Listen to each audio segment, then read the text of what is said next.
Monsoon का मौसम आ चुका है, यानी होगी तेज बारिश, जिससे फैलेंगी गंदगी, कीचड़ और भी बहुत कुछ। मॉनसून के समय अक्सर जीव जंतु जैसे कि बिच्छू, सांप की बढ़त हो जाती है और जान पर बनाती है, क्योंकि यही सांप बिच्छू के डसने के कारण मौत हो जाती है।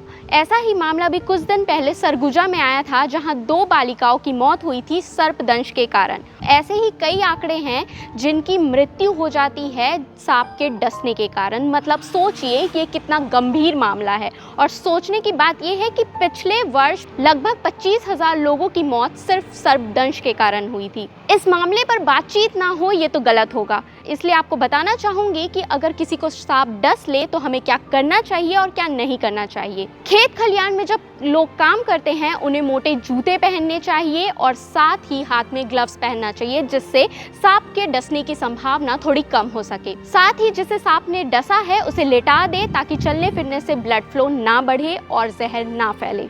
उन्हें घबराने नहीं देना चाहिए, क्योंकि घबराने से लगातार ब्लड फ्लो होता है, जिससे जहर तेजी से फैलता है। उन्हें बीटाडीन देना चाहिए और अस्पताल ले जाना चाहिए जितना जल्दी हो सके। सबसे महत्वपूर्ण ये है कि बैगा, तांत्रिक जैसे अंधविश्वासी चीजों पर ध्यान नहीं देना चाहिए। उनके पास ले जाने की बजाय हमें डॉक्टर के पास ले जाना चाहिए। कोई पेन किलर या अल्कोहल जैसी चीजें नहीं देनी चाहिए। जिस जगह पर सांप ने डसा है उस जगह को कपड़े से नहीं बांधना चाहिए, बल्कि उसके ऊपर या नीचे बांधना चाहिए। ये बहुत सारी बातें होती है जिनका ध्यान हम रखेंगे तो सुरक्षित रहेंगे। ऐसे ही इंफॉर्मेटिव वीडियो के लिए सीजी भास्कर को सब्सक्राइब करना ना भूलें।